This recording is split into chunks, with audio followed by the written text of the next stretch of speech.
Hello, everybody out there. This is Paul Neeson with the Raw Life Health Show, and I have a question. I get a whole bunch of questions that I love to answer on the Raw Life Health Show, rawlifehealthshow.com. I have a very successful YouTube channel with many subscribers, and you might be watching this live right now on Google Hangouts.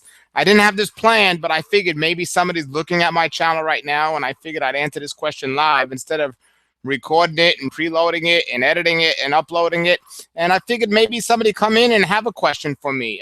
So if you're looking on YouTube now or Google Plus and you see me live, go ahead and ask a question, post it below the video. But I got a specific question that I got from somebody that is kind of a common question that I get often. And I wanted to answer this question and just really talk a little about the raw food diet and the raw food lifestyle. And I met a couple of people tonight that were asking me about it, and a lot of people were saying, well, this one particular fellow was saying tonight, he was saying, well, I did not necessarily raw, but I gave up meat for 6 months, and I felt amazing, but then I had to travel, and when I traveled, I couldn't do it. And my question to him was like, where'd you travel, Mars?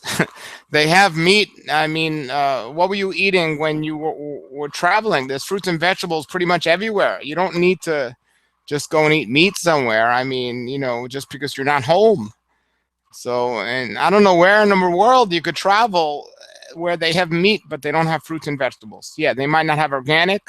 They might not have ripe or some fruit vegetable you like, but wherever you can get meat in the world, you can most likely get some type of fruit or vegetable. And whether it be the local supermarket or somewhere else, and you say, well, what if I'm in the middle of nowhere? Look, if you can't get a fruit or vegetable, chances are you're not getting meat.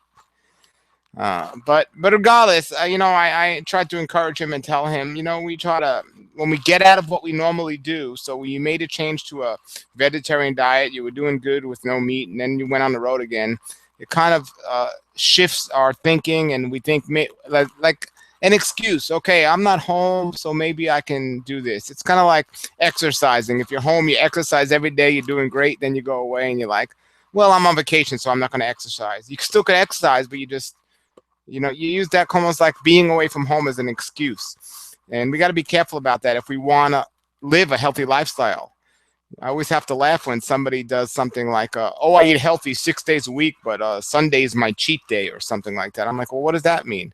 Like, well, that day I could eat anything I want. Or they were down to a day, they say, I could eat, you know, great all day long, but in the evening, that's my cheat meal. I'm like, you know, that cheat meal, that cheat day is going to kill you. You know, it's crazy, you know. So if you can't eat very healthy all the time, you're better off being consistent and eating as healthy as you can all the time and not going back and forth. It's worse to go back and forth than being consistent at what you're doing. And I know what some of you might be thinking, well, I'm just going to consistently eat not good or not well.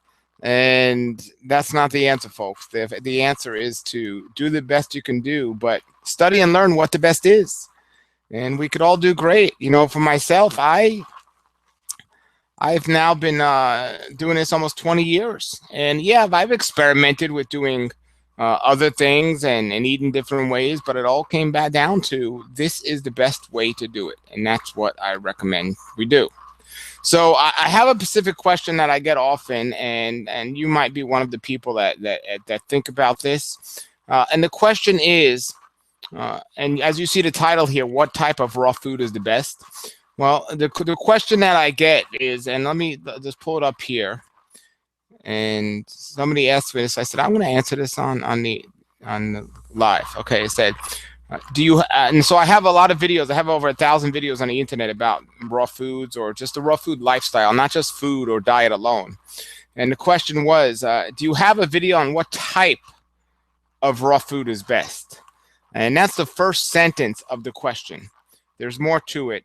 And well, I'll read the rest of the question and I'll break it down. It says, do you just eat what you want, or can you listen to your body, though, and in parentheses, though it might be deceptive at times? Question mark.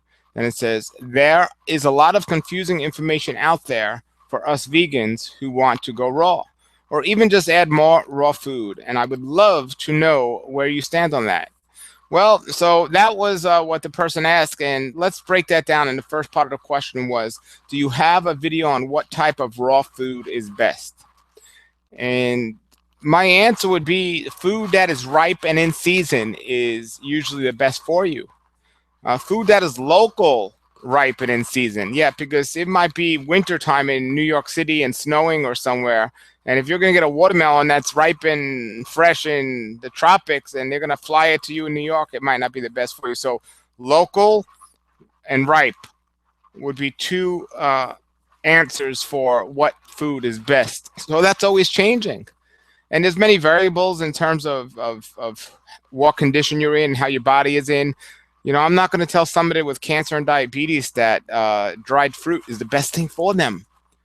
But if somebody's running marathons and they're pretty healthy, I might say that might be okay. So there's many variables there, but really ultimately what it comes down to what food is best. Let me fix that. It looks okay. Really what it comes down to what food is best is really what's local and ripe.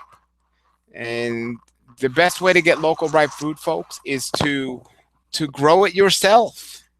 To grow it yourself, whether you're in the tropics and you can have fruit trees, or whether it's wintertime in New York and you have to grow apples, or at least know a farmer who has these trees, or a neighbor that has a garden, and go to them and maybe ask them if you could have some of their local food. So that would be the best food. I originally was going to answer it, what type of raw food is the best? Well, it's all great, but and then the answer came to me, local and fresh would be best. So the second part of the question is, do you eat what you want, or can you listen to your body? Well, listening to your body is great if you have the real true, if your body's giving you a real answer. Because many times the body gives a false answer when we've been eating an unhealthy diet for a long time. So if the body is not clean or you're not healthy, the body is going to give you a false answer. So I do not recommend listening to the body in that case. For example, when I was younger, I could eat a whole gallon of ice cream, maybe a half a gallon, a big thing of ice cream. And I could eat that and eat that and eat that and not get sick or not feel sick. My body wasn't reacting the way it should. I mean, I should have been very sick. A half gallon of ice cream? I mean, I should have been passed out sick. Stomach ache, going to the hospital sick, but I wasn't. Because what happens is your body adapts to its environment and your diet. So if somebody's doing something like eating, let's say they're smoking. First time you ever put a cigarette in your mouth, you're going to cough while you're smoking. But then in a couple of weeks, you're smoking packs of cigarettes and you're not coughing while you're smoking. The body is losing that true signal and it's no longer able to respond correctly because it is adapted to its environment or what you are doing and putting in it. Now, after detoxifying and cleansing, and if I ate just a couple of teaspoons of ice cream, I might get sick because my body's reacting and acting the way it should and giving me a true response. So when we ask, should we listen to our body? Listening to your body is wonderful if your body's giving you the real answers and not fake answers to making it think smoking and eating ice cream is okay because you don't feel sick. I'm at a point now where, I eat good food, but if I eat something that's not good, I don't feel well. My body's responding the right way. And people say, well, how do we know that? Well, first of all, you got to be healthy. If you're not healthy, your body is not going to respond the right way. Now, take it, if you eat a Taco Bell, your body's going to respond the right way, whether you're healthy or not, and you're going to be in the bathroom. That's what's supposed to happen when you eat spicy fast food and things like that. But I know some people that could even eat things like that and their body won't. They're so constipated they won't go to the bathroom for days after that. I mean, your body is not responding.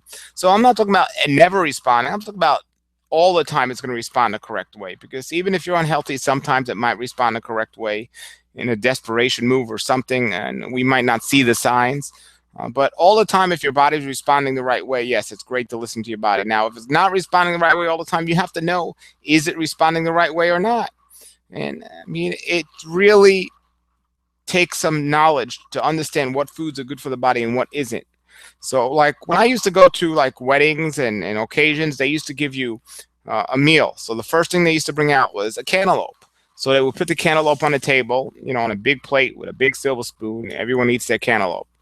And then the main course would come. Maybe a salad would come, and then but then the main course would come, and that'd be a big meat meal and a steak. Or they at weddings they usually gave me people a choice between, do you want fish or do you want chicken or red meat or something.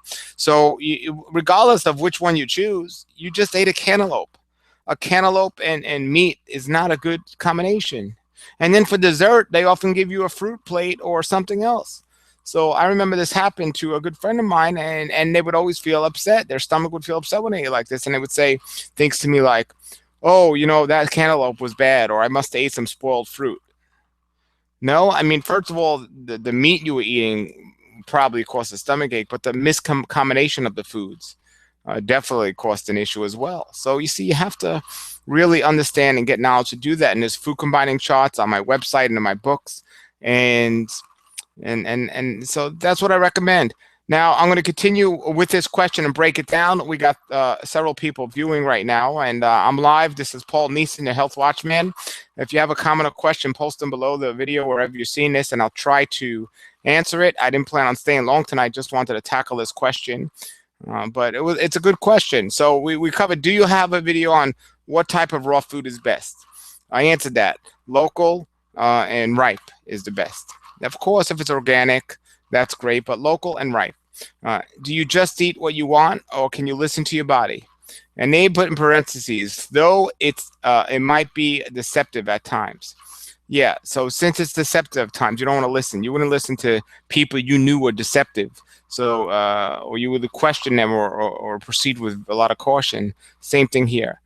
So it says, there is a lot of confusing information out there for us vegans who want to go raw. Well, there's a lot of confusion out there when it comes to diet in general, because one people will say do one thing, another person will say do another. And of course, it's a confusing topic. The more information you have, the more confusing it gets, because now we have the paradox of choice. It's very simple when we only have one choice, but when we have multiple choices and quadruple choices, then we got to figure out, well, which one is best and which one is best for us, and do we do it by trying it and learn from our mistakes, or do we learn from other people's mistakes, or do we just listen to people?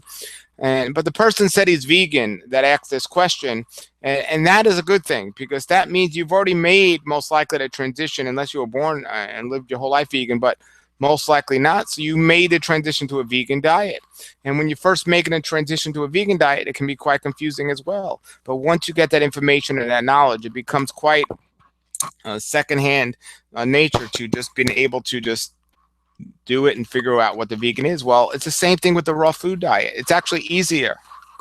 Not that there's less choices, but it's easier because when you have a recipe book or something, there's no cooking involved. Unlike vegan food, which could be cooked, it's a little bit complicated because the tastes aren't as natural as when they're raw. And so when you're raw, all it is really mixing stuff together or eating things like that. So it can be confusing when you're going raw. That's why I have so many videos out. And that's why in my book, The Raw Life, I put interviews with so many different people that had different takes on the way they do it. They all believed raw, ripe, fresh, organic fruits, vegetables, nuts, and seeds was best, but they all had a little different way of doing it. Some people ate more fruit, some people more greens, some people more sprouts, some people a lot of water, some people no water, some people supplements, some people no supplements. We can get ourselves confused if we go too fast and listen to too much. And I always say, if you're not desperately sick, you don't have to go so fast. You can take your time and do this with wisdom. But if you are sick, then you have to speed up the things. And always having a coach or somebody who knows what they're doing can definitely help keep you on the right track and make things more efficient for you. And that person went on to say is, I would love to know where you stand on this. And, well, I appreciate you seeking what I have to say here. I'm not the final word on this. I mean, you could ask 10 people and you get 10 different answers, but I believe I answered this question with a good amount of wisdom because it's a common question and one I try to present to people often. And you remember, folks, you don't have to go 100% raw food to experience the benefits of raw food. Health doesn't begin with what we add to our diet necessarily. It begins with what we eliminate. Eliminate the things that are creating the problem, and guess what's going to go away? The problem. And it's been 20 years now for me that I've been doing this. And when I first started, knowing that the raw food was the way to go, because immediately I got healed because I eliminated many things that were contributing to my issue. But I had to figure out a lot of things. I mean, at first I was eating a lot of dehydrated foods. I was eating way too many recipes, but I believe that's what got me over that so-called hump, in that transition to get off bread and things like that. But now I feel great, and I'm doing this, and over the years I've made changes. And if you ever meet somebody, this is really important, folks. If you ever meet somebody who's been doing something for a very long time, let's say, I mean, I'm talking about the raw food diet, but you could say anything for a very long time, and they never change, never ever change. Use one or two reasons. They either got it right perfect from the first time they did it, or they're thick-headed and they don't want to, improve or learn from their mistakes. And chances are most people first starting out don't have all the answers and they got everything right. So we got to change as we go along, and change with the times. And so I've done that. When I first got into this diet, eating a certain way, I've always maintained raw, but I would, change it up. More fruit, eat in the daytime, eat in the nighttime, eat recipes, not eat recipes. And now I eat very simple. I think it's very important to follow food combining. I don't eat late at night. And then there was a time after doing this for 17 years or so, 100% raw. At least to my knowledge. There might have been something that was cooked that I didn't know, but to my knowledge, raw vegan. I decided to experiment with raw milk and cooked grains, and it didn't do well for me. I did not like it, and I tried that, and it didn't do well for me, and it didn't do terrible for me, but I just knew, for me, my body had adapted, and I felt good, and I was given a true response. Raw vegan, for me, is the best way to go, and for me, 100%. And so here we are. We advanced. Now here I am, and it's been years since I experimented with the cooked food, and I'm back on raw and so happy about it, doing great. And then my wife and my little kids, they're eating, and they really enjoy potatoes. See, my wife and kids they eat a lot of raw food, but not 100%. But they were eating potatoes and cooked potatoes. So let me try that. So I tried it right away. I was falling asleep, or I just didn't feel good. I just did not feel as good. And that's just from one bite. And I knew that, I mean, I wasn't trying it to experiment because I missed it or something. I don't know. I was just with my family and said, let me try it. So it just doesn't, I can't do it anymore. I just can't even try. When I first tried to change, I was able to do it for a little while, but eventually it caught up to me, and I didn't feel it. Now, right away, I felt it, and I knew. So it's a process, folks, and I'm really excited. I found a whole group of new friends that are really interested in being healthy, and that's really the key. It's being health-minded. That's what we have to be. So I know these people now, they want to be healthy, and they're asking me questions. They're excited about it. Unlike some other people, I have a family member of mine who I haven't seen in many years, and he said to me, he's really unhealthy, and what should he do? And I sent him to Dr. Shandell, who I talk about a lot in my lectures. And Dr. Shandell spoke about, or talks about blood tests and so on. So my family member got a whole bunch of blood tests, and he was told to take these supplements. And I'm like, great, you're on the right track. So it's been a couple of months now, and I contacted him and said, well, how are you doing? Have you changed your diet? Are you taking the supplements? Have you improved? Are you exercising? And his reply was, I guess I'm going to die young. I didn't and don't care to do any of those things. I mean, you can only do so much, folks. So I'm really excited. I got a whole new group of friends that are really interested in learning about eating healthy, and it's really excited. So let me see here before I end this. We're getting ready for our raw food retreat. Depending when you're watching this video, this weekend will be our raw food retreat in West Palm Beach, Florida. If you go to the healthwatchman.com, you can see the information at the top of the screen, Raw Food Retreat. We got great speakers, and I'm going to bring my video camera and recording people and getting them on the Raw Life Health Show. So people always ask me, what's the difference between Raw Life Health Show and YouTube? YouTube is great, but the Raw Life Health Show, I have so much more on there. And also my previous Raw Food Retreats, I have those on there, and speakers, and it's just There's more recipes on there. It's just so much great stuff. If you're interested in a raw food diet, you got to check that out. rawlifehealthshow.com. And I got to switch over here to this page. Let me go here and see if anyone has a comment while I'm talking. And again, this wasn't planned. I just sent this stuff out and I said, let's see if anyone wants to, if anyone's listening right now. And I know I'm not going to have a chance to do much prior this weekend because I got the retreat. I'm going to be recording all weekend. But I'm glad to be here right now, and I'm about to end. But before I end, I just want to see if we have any questions or comments from there were several of you watching tonight. I appreciate you watching.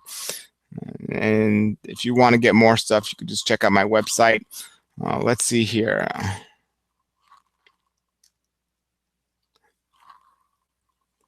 If any of you guys left comments.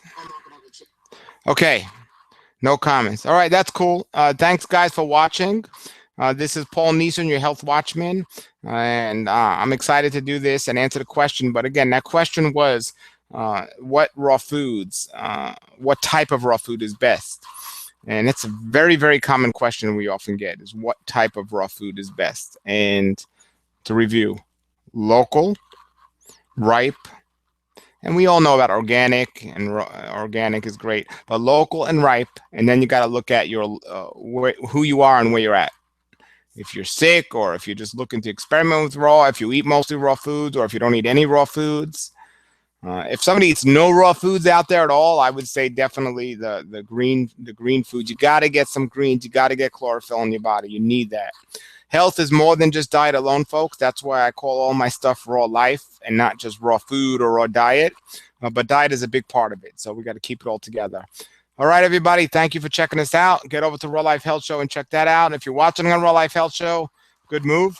And until then, everybody, have a great day. Post your comments and questions below the video wherever you're seeing this so I can answer them again. We answer all questions on Raw Life Health Show, and sometimes we'll come on YouTube and answer them as well. Until then, have a great day and a great raw life. So thank you for checking us out.